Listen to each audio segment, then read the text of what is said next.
Naghanap kayo ba ng trabaho na non-voice lang and at the same time, work from home pa? Paano kung sabihin ko sa yung kayang-kaya at posible ka rin kumita ng ganitong amount kahit nasa bahay ka lang? Welcome back to my channel, this is Kuya Rene Boy. For today's video, may share ako sa inyong 5 online jobs na non-voice na, work from home pa, na kung saan pwede ninyong aralin na kahit wala kang call center experience or kahit high school graduate ka, pwede mong matutunan at talagang kikita ka kahit nasa bahay ka lang. Sa video na to, iisa-isahin natin yan at i-make sure ko na magkakaroon kayo ng idea kung bakit kumikita ng napakalaking halaga ng mga dollars yung mga virtual assistant, yung mga freelancer, yung mga graphic designer, yung mga video editor online, kahit wala silang call center experience. Kaya kung bago ka lang dito at gusto mo rin mga ganitong uri ng content, don't forget to like this video at i-click yung subscribe button at yung notification bell para updated ka pa sa mga paparating ko pa mga video.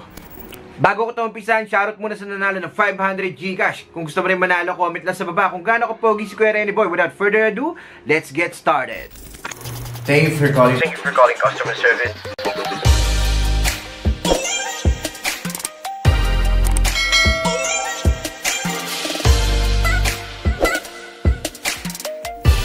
Welcome back sa channel ng mga swabe. This is Kuya Rene Boy. Kung natatandaan ninyo sa nakaraang video ko, nag-survey ako kung okay lang ba mag-upload ako ng mga virtual assistant or mga freelancing topic dito sa YouTube channel ko. Nagulat ako dahil ang dami sa inyo ang nag-agree. Siguro nga kasi nga marami nga sa inyo ay naghanap ng mga work from home job at gustong-gusto ninyo nung trabahong nasa bahay lang pero kumikita pa rin, di ba? Sa mga bago pa lang sa channel ko, ako nga pala si Kuya Rene Boy at libo-libo na nakapasa sa call center dahil sa mga video tutorials na ginagawa ko. And hopefully, ikaw na ang susunod. Kasi nga naman, dahil nga marami naman naghahangad talaga ng mga work from home jobs, marami sa ating mga Pinoy ang gusto ng trabaho na nasa bahay lang pero kumikita pa rin. So sa lahat ng mga gusto ng work from home job guys, shoutout po sa inyo. Meron lang akong payo sa inyo guys bago kayo mag-apply. Make sure na dapat kompleto po kayo sa tatlo na to, okay? Dapat meron kayo sariling or magandang internet connection. Pangalawa, dapat nakapag-invest kayo sa gamit like computer or laptop. Dapat meron po kayo niyan. At syempre, meron po kayong headset tsaka webcam. Okay? Kung kulang po kayo sa tatlo na yan, comment down sa baba kasi namimigay ng papremyo si Kuya Rene Boy. Baka ikaw yung mapili ko kung ano yung kulang mo dyan, comment mo lang sa baba. So, hindi ko na ito patatagalin. Alam ko naiinip ka na rin. Let's move sa ating number 1 na online job na pwede pong aralin kahit wala kang experience, video editing. Alam nyo ba guys na pwede nyong ma-monetize yung pagkakaroon nyo ng skills sa video editing. Kahit sabihin nyo na basic lang yan, pwede nyong ma-improve yan from time to time. Lalong-lalo na kung lagi kayo nag-edit, especially kung mahilig kayo sa TikTok, yan, sa Facebook uploads. Diba, minsan natatry ninyo mag-edit, kung paano maglagay ng background music, kung paano maglagay ng mga overlays. Kahit yung mga simpleng ganyan guys, kung meron kayong idea kung paano mag-cut, maglagay ng mga transition effect, yan, pwede ninyong pagkakitaan yan. Kapag pumunta kayo sa onlinejobs.ph or kapag gumawa kayo ng account doon at nag-search kayo about hiring ng video editors, napakarami po niyan. Kaya kung ikaw meron ka ng idea or knowledge sa pag-video edit, dapat pagyamanin nyo yan. Kasi sobrang mapagkakitaan nyo yan. Ang laki po ng sinasahod ng mga editors or ng mga video editors kapag nakakakuha sila ng client sa ibang bansa.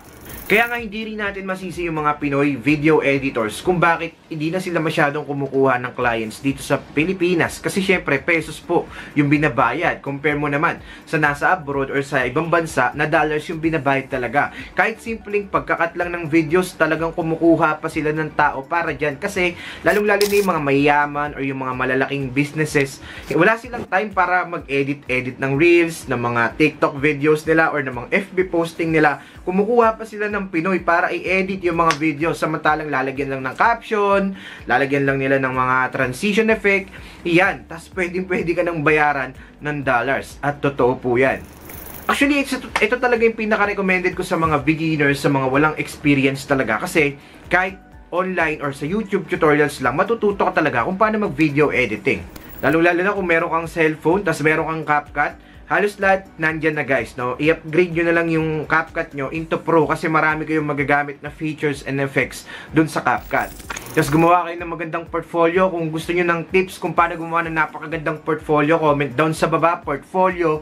Gagawin ko kayo ng video about dyan. Kasi kapag nakitaan kayo ng client ng napakagandang portfolio at kayang-kaya nyo mag-edit ng mga ganitong uri ng video like long form videos, short form videos, integrated videos sa mga YouTube channel tsaka sa mga Facebook, yan, pwedeng-pwede kayo makakuha ng mga premium clients dyan. So actually, I'm planning to create more videos about video editing kasi sobrang makakatulong po sa inyo yan kung paano kayo magkakaroon ng skills sa pag-video edit, okay?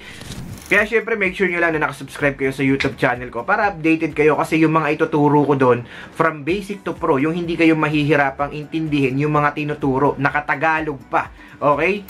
Number 2, online job na pwede ninyong aralin kahit wala kang experience, email management. Alam nyo ba guys, dyan din sa onlinejobs.ph kapag nag-search ka about email management hiring, napakarami po niyan, okay? Naghahanap sila ng mga tao na magmamanage ng email nila. For example, sa company nila or sa business nila, kailangan nila ng isang tao na titingin lagi ng emails, kailangan masisegregate mo yung mga spam, yung mga importante, yung mga favorites, kailangan minamanage mo yan. Kailangan alam mo rin yung mga urgent, yung mga hindi urgent, at syempre yung mga personalized email.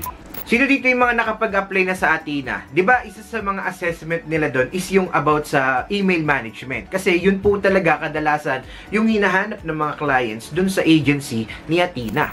And aside sa pagmamanage ng email, dapat marunong ka rin gumawa ng responses like templates, like mga canned responses, yan, para sa mga nagsisend ng email dun sa client mo. Sa paggawa naman ng email guys, talagang i-guide naman kayo dyan ng client ninyo. Sasabihin niya kung ano ba yung mga urgent, ano ba yung mga dapat dinidelete mo, ano ba yung mga dapat na talagang pinapriority mo. Sasabihin naman sa'yo ni client kung ano-ano yung mga yon. Since lahat naman yan na pag-aaralan, ang importante lang dyan, makuha mo muna yung loob ng client mo at talagang maibibida mo yung sarili mo na kayang-kaya mong i-manage yung emails niya. Kaya yun, lagi kong payo sa inyo, bago kayo pumasok sa freelancing industry or sa pag-virtual assistant, dapat may idea kayo. Dapat nag-aaral muna kayo kung paano ba ginagawa ang isang bagay bago nyo pasukin. Kasi kapag tinanong kayo sa interview, magbabanggit sila ng mga tools, nagbabanggit sila ng mga ano, tapos hindi kayo aware kung ano yung mga yon. Kailangan alam nyo yan, okay? Number 3 natin guys, na pwede ninyong aralin kahit wala kang experience, personal virtual assistant. Di ba yung mga mayayaman nga, yung mga artista kumukuha ng mga PA or ng mga personal alalay. Ganon din po ang mga clients sa ibang bansa. Naghahanap sila ng Pinoy na pwede nilang gawing PA or personal alalay na taga-check ng emails nila araw-araw, taga-remind sa kanila kung anong gagawin nila sa araw na yon. At syempre, kapag may mga appointment sila, dapat inaano mo yon, talagang ino-organize mo. For example, sinabi ng client mo, o ayan, meron akong meeting sa March 30. Okay, kailangan nakaset yan sa calendar niya. Kailangan nakalagay dyan kung ano yung category, ano yung event sa araw na yon, anong oras yung event sa araw na yon. Dapat naka-organize yun. At responsibility mo na i-book lahat yan. Sa pagiging isang personal virtual assistant, para rin siyang general virtual assistant na kailangan aware ka sa maraming bagay, okay? Hindi naman totally kailangan sobrang galing mo agad kasi lahat naman naaaral. Halimbawa, may pinagawa sa'yo yung client mo about sa ganito, about sa ganyan. Lahat naman yan, guys, available na sa Google, available na sa YouTube. Ikaw na lang po yung inaantay na aralin mo yan. Minsan sa pagiging personal virtual assistant, utusan ka pa ng client mo, pwede mo bang i-track yung mga expenses ko or ng company namin? Pwede mo bang i-track yung mga tao o yung mga customer na nagko-complain tungkol sa products namin? Basta lahat ng iutos ng client mo sa'yo, susundin mo lang. At pwede ka nang sumahod ng dollars online.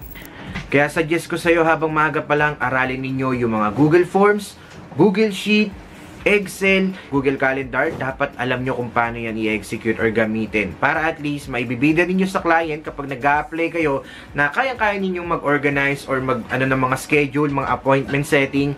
Dapat alam nyo po lahat yan, okay? Pangapat sa listahan na pwede ninyong aralin kahit wala kang experience, social media management. Sino dito walang Facebook? Taas kamay. Diba? Syempre alam ko wala. Lahat kayo merong Facebook at alam ko lahat kayo naka-experience na kung paano mag-manage ng sariling Facebook account. Okay? Kung hindi pa kayo naka-handle or nakapag-manage ng YouTube account, okay lang yan. Kasi lahat naman yan natututunan na po sa YouTube. Okay? Pwede kayo manood ng mga YouTube tutorials kung paano mag-handle ng mga SEO or search engine optimization, kung paano mag-check ng mga analytics, kung paano gumawa ng Facebook page. Lahat yan pwede nyo nang matutunan. At kapag nagamay na ninyo kung paano gumawa ng Facebook page, pag-check ng mga analytics ng YouTube channel, kung paano ginagawa yung mga keywordings, tsaka yung mga SEO na yan, pwede na po kayo mag-work bilang isang social media manager online at marami pong clients sa abroad or sa ibang bansa na kumukuha ng mga Pilipino, ng mga Pinoy para maging social media manager nila. Halimbawa, ikaw gusto mo maging SMM or social media manager, pwede kayong mag-apply din sa onlinejobs.ph. Iba-iba po ang offer dyan, depende po kasi sa scope of work, depende rin po sa hirap ng tatrabahuhin ninyo. And si Kuya Renny Boy, I've been in this industry for more than 3 years now. Nagmamanage din po ako ng social media accounts ko on my own. And meron na rin po akong mga na-handle before ng mga clients para alagaan or i-manage yung mga social media accounts nila. And sa pagiging isang social media manager, I was earning $800 to $1,200 per month. Okay, sa pagiging isang social media manager. Kaya recommended ko to sa mga newbies at sa mga walang experience kasi hindi naman talaga siya super required kapag gusto ninyong trabahuin ang pagiging isang SMM. So yun na nga, social media management, ikaw po ang may tungkulin or responsibilidad sa pag-aalaga or pagmamanage ng social media accounts or channels ng client mo. For example, may nakuha ka ng client. Siyempre, utusan ka niya na i-handle or i-manage ang isang social media accounts. Tungkulin mo na alagaan ang kanyang channel. Kailangan alam mo kung kailan active yung mga viewers sa channel na yun. Kailangan alam mo kung ano yung mga dapat alam mo kung ano yung mga proper hashtags na gagamitin para tumaas yung engagement ng isang post, at saka dapat alam mo rin kung ano yung mga magagandang images, okay, na pasok, maganda yung quality para maka-attract ng napakaraming audience para dun sa social media account niya. So, sa social media management, hindi lang to tungkol sa pagmamanage ng social media accounts. Okay, kailangan nakakaisip ka rin ng napakagandang strategy kung paano ma-optimize yung isang social media channel. Okay, kailangan alam mo kung paano mapaparami yung mga audiences. Kailangan alam mo rin na dapat pasok yung mga contents or yung mga pinopost dun sa social media channel, dapat tatamaan talaga yung mga target audiences. At bawat post na nilalagay dun sa isang social media channel ay hindi nag-violate sa kahit anong community guidelines. So yun, kung gusto mo maging social media manager, napakaraming YouTube tutorials dito sa YouTube na mapapanood ninyo kung paano ba ginagampanan ng isang SMM yung trabaho niya. Actually, meron akong actual interview dyan. Kung hindi nyo pa napapanood, ay link it up there. Makakatulong sa inyo yan.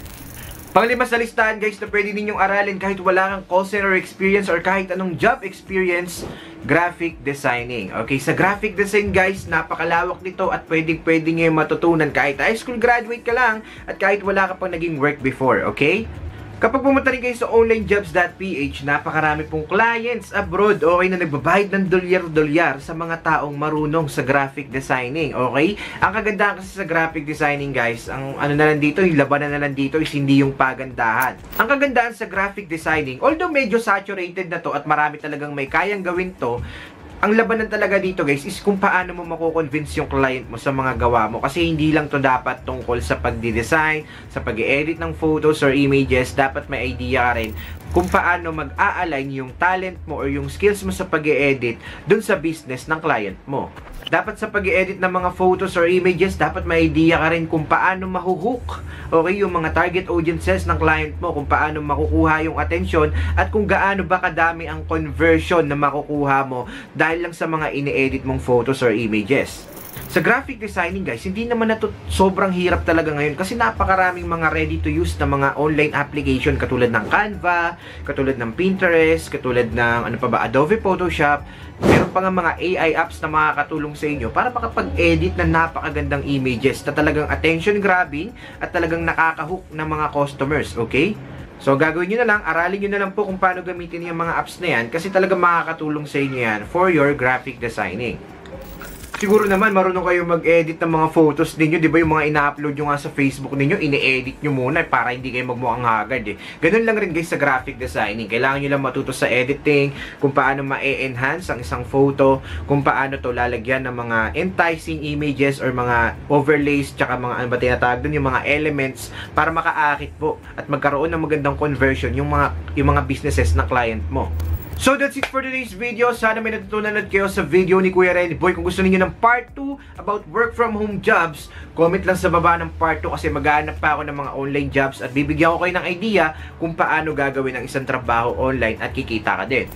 Before I end this video, shoutout sa lahat ng mga nakapasa na sa call center dahil sa mga YouTube tutorials ni Kuya Rene Boy. Open na po tayo sa ating Batch 31 call center training na online lang na kahit hindi ka magaling mag-English, pwede kang matuto at makakapasa ka rin. Kung gusto mong humabol at magkaroon ng electronic certificate, comment lang sa baba ng #scholar at i-PM nyo ako sa Facebook page ko, Kuya Rene Boy Official, at pwede ka na rin matuto at matutulad ka sa mga nakapasa na. Libo-libo na ang nakapasa sa call center dahil sa mga YouTube tutorials na ina-upload ko, and hopefully ikaw na ang susunod. Tandaan mo kung wala naniniwala sa'yo, si Kuya Rene Boy naniniwala ako na makakapasa ka rin dyan sa call center company na ina-apply mo.